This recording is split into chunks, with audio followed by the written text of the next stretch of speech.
ఉండడం వల్లే హైదరాబాద్ అంత గొప్పగా డెవలప్ అవ్వడం. సైబరాబాద్ అనే ఒక ఊరు ఒక సిటీనే అద్భుతమైన ఒక మెగా సిటీ మనకు ఈ రోజు కనపడుతున్న తీరు. అట్లాగే సార్ హైదరాబాద్ లో ఫస్ట్ ఫ్లైఓవర్ వేసింది ఎవరు సార్? అసలు దేశంలోనే ఫ్లైఓవర్ల సంస్కృతికి నాంది పలికిందే చంద్రబాబు నాయుడు గారు. ఫ్లైఓవర్లు వేస్తూ ఉంటే హైదరాబాద్ లో ఈ ఫ్లైఓవర్లు ఏంటి, ఇది ఎందుకు ఇలా చేస్తున్నారు, ఎందుకు ఇంత కంజెస్టెడ్ గా ఉంది ఇక్కడ ఈ ఫ్లైఓవర్ దగ్గర, ఇలా రకరకాల మాటలు పరిస్థితి ఆ రోజు మేము చదువుకునే రోజుల్లో. కానీ ఫ్లైఓవర్లు వేసిన తర్వాత ఈ రోజు పివి నరసింహరావు గారి ఎలివేటెడ్ ఫ్లైఓవర్ చూసాం మనం. కనీసం కొన్ని కిలోమీటర్ల పాటు సార్ మోదీపట్నం నుంచి శంషాబాద్ వరకు ఒక పెద్ద ఫ్లైఓవర్ ని దేశంలో ఎక్కడైనా ఉందా అంత పెద్ద ఫ్లైఓవర్. అలాగే రకరకాల ఫ్లైఓవర్ ఆ రోజే చంద్రబాబు నాయుడు గారి పరిపాలనలో ఆయన విజన్ లోనే వచ్చినట్టు ఇవన్నీ. అట్లాగే సార్ ఈ దేశంలో ఫస్ట్ మొట్టమొదటిగా గ్రీన్ఫీల్డ్ ఎయిర్పోర్ట్ హైదరాబాద్ లో వచ్చిన పరిస్థితి ఎవరైనా ఊహించారా? 5,000 ఎకరాల్లో ఒక ఎయిర్పోర్ట్ కట్టగలమని. అది చంద్రబాబు నాయుడు గారి సత్తా, అది చంద్రబాబు నాయుడు గారు ఉన్న క్రియేటివిటీ, సృజనాత్మకత, ఆయనకున్న ఆ ఆలోచన. సార్ ఈ దేశంలో అట్లా ప్రపంచంలోనే అత్యున్నతమైన రాజకీయ మేధావుల్లో ఒకరు చంద్రబాబు నాయుడు గారు. దీనిలో ఎక్కడ వేరే డౌట్స్ కావలేదండి. నేనే కాదు, నాలాంటి యువత కావచ్చు, ఈరోజు జెన్సీ కావచ్చు, చాలా మంది ఈరోజు 50 సంవత్సరాల లోపల ఉన్న వ్యక్తులు, చదువుకున్న వ్యక్తులు కావచ్చు, చాలా మంది ఈరోజు ఆయన ఒక రోల్ మోడల్. చంద్రబాబు నాయుడు గారు ఉన్నారు, మీకేంటండి చంద్రబాబు నాయుడు గారు ఉన్నారు, మీకు ఏదైనా చేస్తారు ఆంధ్రప్రదేశ్ కు, మాకు అట్లాంటి ఒక ముఖ్యమంత్రి లేడని చాలా మంది ఇతర రాష్ట్రాల మంది, నేను ఇన్ఫోస్ లో పనిచేసినప్పుడు కానీ లేదంటే అమెరికాలో ఉన్నప్పుడు కానీ చాలా మంది మాడుకునే పరిస్థితి. మీకు చంద్రబాబు నాయుడు ఉంటే చాలు, ఆయన ఎన్ని పరిశ్రమలు తెస్తారు. ఈరోజు మీరు చూడండి ఎన్ని ఐటీ కంపెనీస్ ఇండియాకి వస్తున్నాయి, ఆంధ్రాకి వస్తున్నాయో, ఎన్ని మ్యానుఫ్యాక్చరింగ్ కంపెనీస్ ఆంధ్రాకి వస్తున్నాయో, ఎలాంటి ఇప్పుడు ఈరోజు భోగాపురం విమానాశ్రయం సార్ విశాఖపట్నంలో ఒక ప్రపంచ ప్రసిద్ధిగాంచిన ఒక విమానాశ్రయాన్ని ఈరోజు మనము ఆగస్టు 1న ప్రారంభోత్సవం చేసుకుంటున్నాం. ఇది చంద్రబాబు నాయుడు గారి లీడర్షిప్ కానీ దార్శనికత కానీ. సార్ ఆయన ఒక 50 ఏళ్ల తర్వాత ఈ ఆంధ్రప్రదేశ్ ఎలా ఉండాలని ఆలోచన చేయగలిగే స్థాయి వ్యక్తి చంద్రబాబు నాయుడు గారు. అట్లాగే దాన్ని ఎలా సాకారం చేయాలి సార్? చాలా మంది కళ్ళగంటారు, కళ్ళగలరు గొప్పలు గారు. కరిన కళను ఎలా సాకారం చేయాలి, దానికి ఎలా కష్టపడాలి, ఎంత ఎత్తున దాన్ని ఉద్యమించాలి, ఏ రకంగా దాన్ని కలుపుకుపోవాలి, ఎక్కడెక్కడ ఎవరితో మాట్లాడాలి, ఎక్కడ కూడా బేసిదాలు పోకుండా. సార్ బిల్ గేట్స్ అనే వ్యక్తి ఆ రోజు అపర కుబేరుడు, ఆ ప్రపంచ ప్రసిద్ధిగాంచిన ఐటీ కంపెనీకి వ్యవస్థాపకుడు అయితే ఆయన కనీసం అపాయింట్మెంట్ ఇవ్వకపోతే నేనేం బాధపడలా. చంద్రబాబు నాయుడు గారు నేను ముఖ్యమంత్రి కదా, నేనేది పోయి అనుకోలా. సార్ ఎన్నోసార్లు ట్రై చేశాడు. సార్ యుఎస్ కు పోయి అక్కడ వీధుల్లో తిరిగాడు, రకరకాలుగా ప్రయత్నాలు చేశారు. అక్కడ ఆయన అపాయింట్మెంట్ వచ్చిన తర్వాతనే ఆయనకి నచ్చజెప్పి హైదరాబాద్ లో బిల్ గేట్స్ సెంటర్ పెట్టించాడు. అట్లాగే సార్ మైక్రోసాఫ్ట్ సెంటర్ పెట్టించాడు. ఇట్లాగా సార్ ఎన్నో దృష్టాంతాలు. సార్ ఈ రోజు శ్రీనివాస ప్రసాద్ గారు ఏదైతే మాట్లాడుతున్నారో పాలిమ్యాథ్ అని, దానికి యాక్ట్ ఎగ్జాంపుల్ బహుముఖ ప్రజ్ఞాశాలి. సార్ బహుముఖ ప్రజ్ఞాశాలి అంటే వివిధ రంగాల్లో, అంటే రకరకాల రంగాలు ఉన్నాయి కానీ విభిన్న రంగాల్లో ప్రతిభావంతుడు. పాలిమ్యాథ్ అంటే లేదా పాలి హిస్టరీ అంటే విభిన్న రంగాల్లో ప్రతిభావంతులు. అంటే ఇంజనీరింగ్ కి దగ్గరగా ఉండే లేదంటే ఇన్వెన్షన్, అట్లాగా సార్ ఇంజనీరింగ్ లో ఉండాలి, అట్లాగే పాలిటిక్స్ లో ఉండాలి, అంటే రాజనీతిలో ఉండాలి. అంటే రెండు విభిన్న రంగాల్లో ఎవరైతే అద్భుతమైన ప్రతిభావంతులు ఉంటారో వాళ్ళను పాలిమ్యాథ్ అంటారు. దానికి కరెక్ట్ యాక్ట్.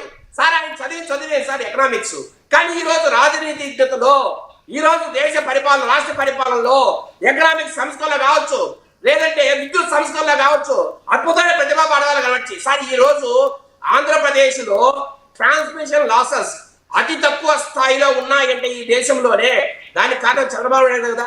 ఎవరైనా ఊహిస్తారు సార్?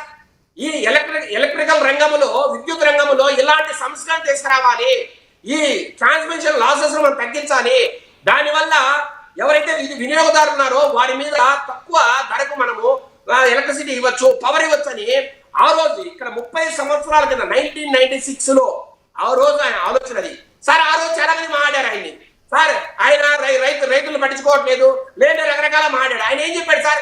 ఇన్ఫర్మేషన్ టెక్నాలజీనే ఈ దేశాన్ని ముందుకు నడుపుతుంది, ఈ రాష్ట్రాన్ని ముందుకు నడుపుతుంది, మనకు అన్నం పెడుతుందని. ఈరోజు వాస్తవం కాలేదా సార్? ఈ రాష్ట్రంలో ప్రతి ఇంట్లో ఈ రోజు ఒక సాఫ్ట్వేర్ ఇంజనీర్ ఉన్నాడు, ప్రతి ఇంట్లో ఒక ఐటీ ఎంప్లాయీ ఉన్నాడు. ఈ రోజు దేశంలో కాదు, ఈ రాష్ట్రంలో కాదు, ఈ దేశంలోనే ఎక్కువ మంది ఐటీ ఎంప్లాయీస్ ఈ రోజు ఆంధ్రప్రదేశ్ నుంచే ఉన్నారంటే అది అతిశయోక్తి కాదు. దానికి కారణం సార్ చంద్రబాబు నాయుడు గారు ఆ రోజు ఏదైతే ఉద్యమంగా తీసుకొని ఐటీ విప్లవాన్ని ఎలాగైతే ఈ రాష్ట్రంలో తీసుకొచ్చాడో, ఎలాగా ప్రజల్ని కార్మోనికలు చేశాడో, ఎలాగా వాళ్ళు అవేర్నెస్ తీసుకొచ్చాడో, ఎలాగా వారిని ముందుండి నడిపించాడో, దాని వల్లనే ఈ రోజు ప్రతి ఐటీ ఎంప్లాయీ కూడా ఈ రోజు ₹1,00,000 నుంచి 2,00,000, 10,00,000 కూడా సంపాదించే పరిస్థితి. చాలా మంది ఈ రోజు చిన్న చిన్న కంపెనీలు CEO లేని పరిస్థితి. ఈ రోజు మీరు చూడండి, అమెరికాలోని అతిపెద్ద కంపెనీలన్నీ కూడా తెలుగువారు లేదంటే ఇండియన్స్ CEO ఉన్న పరిస్థితి. ఇదంతా కూడా చంద్రబాబు నాయుడు గారి ఆయన ఏదైతే ఆయనకున్న ప్రతిభా పాఠవాల వల్ల కావచ్చు, లేదంటే ఆయనకున్న మనస్తత్వం వల్ల కావచ్చు, లేదంటే ఆయన ఆలోచన ధోరణి వల్ల ఈ రోజు ఇలాగా ఇంత అద్భుతమైన రీతిలో అందరూ కూడా ముందుకు సాగుతున్నారని నేను ఖచ్చితంగా చెప్పగలను సార్. అయితే విజయశేఖర్ రెడ్డి గారు ఏదైతే ఇప్పుడు శ్రీనివాస్ ప్రసాద్ గారు రాసిన పుస్తకాన్ని మీరు చదివారా, దాని గురించి మీ ఒపీనియన్ ఏంటి సార్? శ్రీనివాస ప్రసాద్ గారికి మొట్టమొదటిగా ధన్యవాదాలు తెలుపుతున్నా. చాలా గొప్ప బుక్ రాశారు ఆయన. సార్ అసలు దాని పేరు కూడా, ఆ పెట్టిన క్యాప్షన్ కూడా very act sir. CBN at 361 degrees అంటే 360 డిగ్రీల్లో చాలా మంది ఉన్నారు ఆలోచించగలిగే వాళ్ళు. కానీ ఒక ఎక్స్ట్రా డిగ్రీ ఏదైతే ఉందో, ఆ extra degree of innovation and creativity, అదే తేడా. అదే చంద్రబాబు నాయుడు గారికి మిగతా ఈ దేశంలో సార్ రాష్ట్రం గురించి నేను మాట్లాడను. రాష్ట్రంలో ఆయన సాటి వచ్చే మగాడు కానీ, సాటి వచ్చే ముఖ్యమంత్రులు కానీ ఇంకోరెవరు లేరండి. ఈ దేశం గురించి మాట్లాడదాం. ఈ దేశంలో నారా చంద్రబాబు నాయుడు గారిని, ఆ స్థాయి మేధా సంపత్తిని, ఆయనకున్న దార్శనికతతో మ్యాచ్ చేయగల రాజకీయ నాయకుడు for that example Narendra Modi గారు కావచ్చు, ఎవ్వరూ లేరు. ఈ రోజు బీజేపీ ఈ రోజు అద్భుతంగా పరిపాలన చేస్తూ ఉండొచ్చు, లేదంటే ఈ రోజు సెంట్రల్ గవర్నమెంట్ అందరితో కూడా బాగా జరుగుతూ ఉండొచ్చు, లేదా అభివృద్ధి జరుగుతూ ఉండొచ్చు, నీకు అనను. కానీ చంద్రబాబు నాయుడు గారు ఇక్కడ ప్రాబ్లం ఏంటంటే సార్, ఆయన ఒక రీజనల్ పార్టీకి హెడ్ గా ఉండడం అనేది బాధాకరం. ఆయన ఒక దేశీయ పార్టీకి, అంటే ఈ దేశంలో ఒక పెద్ద పార్టీకి కానీ ఆయన ఒక నేతగానో లేదంటే అక్కడ అధ్యక్షుడిగానే ఉండింటే కథ ఎక్కడో ఉండేది. ఈ రోజు దేశాన్ని ముందుకు నడపడే వ్యక్తిగా ఉండేవాడు. కాకపోతే ఇక్కడ మన దరిద్రం, అంటే మన తెలుగు వారి దరిద్రం ఏంటంటే, ఆయన ఒక రీజనల్ పార్టీకి అధినేతగా ఉండడం వల్ల కేవలం ఆయన ఈ రాష్ట్రానికే కన్ఫైన్ అయిన పరిస్థితి. కానీ ఏ ఇబ్బంది ఏం లేదు సార్. అంటే విజయశేఖర్ రెడ్డి గారు ఇక్కడ ఇంకోటి భావించవచ్చు. విజయశేఖర్ రెడ్డి గారు ఇంకొకటి, ఇంట గెలిచి రచ్చ గెలవాలంటారు ఎవరైనా. అయితే మీరన్నట్టు ఉమ్మడి ఆంధ్రప్రదేశ్లో కానీ ఆయన ఉంటే ఆయన దేశానికి అవసరం. కానీ ముక్కలైన తర్వాత అధపాతాలో ఉన్న ఆంధ్రప్రదేశ్కి చంద్రబాబు అవసరం ఉంది కాబట్టి ఆయన అలా ఉండొచ్చు కదా, అది దైవలిఖితం అవ్వచ్చు కదా, కాదంటారా? సార్ నేను అంటున్నా, ఆయన భారతదేశ ప్రధానిగా ఉండింటే ఆంధ్రప్రదేశ్ కూడా ఇదే రకంగా డెవలప్ అయ్యేది సార్. ఆయన మార్గంలోనే ఆయన అనుసరిస్తూ ఆయనకు సంబంధించిన వారసులు ఈరోజు నారా లోకేష్ గారు కావచ్చు, లేదంటే ఎవరైనా, నేననేది ఆయన సారథ్యంలో ఆ పార్టీకి చెందిన తెలుగుదేశం పార్టీకి సంబంధించిన ఇంకొక నాయకుడు నారా లోకేష్ గారు నారా లోకేష్ గారే కాబోయే ముఖ్యమంత్రి అనుకుందాం. మరి ఆయన ఇక్కడ ఈ రాష్ట్రంలో పెట్టి నారా చంద్రబాబు నాయుడు గారు దేశ ప్రధానిగా ఉండింటే ఈ రోజు సార్ భారతదేశము ఇంకా డెవలపింగ్ నేషన్ గానే కాదు, డెవలప్డ్ నేషన్ గా మారుతున్న దాంట్లో ఎక్కడా సార్ అవాస్తవికత లేదు.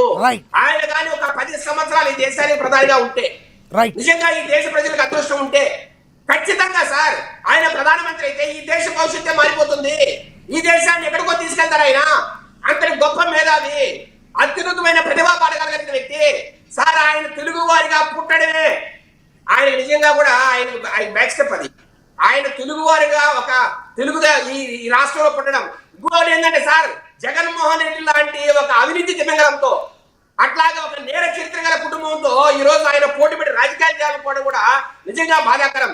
ఆయన స్థాయికి జగన్మోహన్ తో రాజకీయాలు చేసే స్థాయే కాదు, ఇలాంటి వ్యక్తులతో పోటీ పడి మాట్లాడాల్సిన పరిస్థితే కాదు.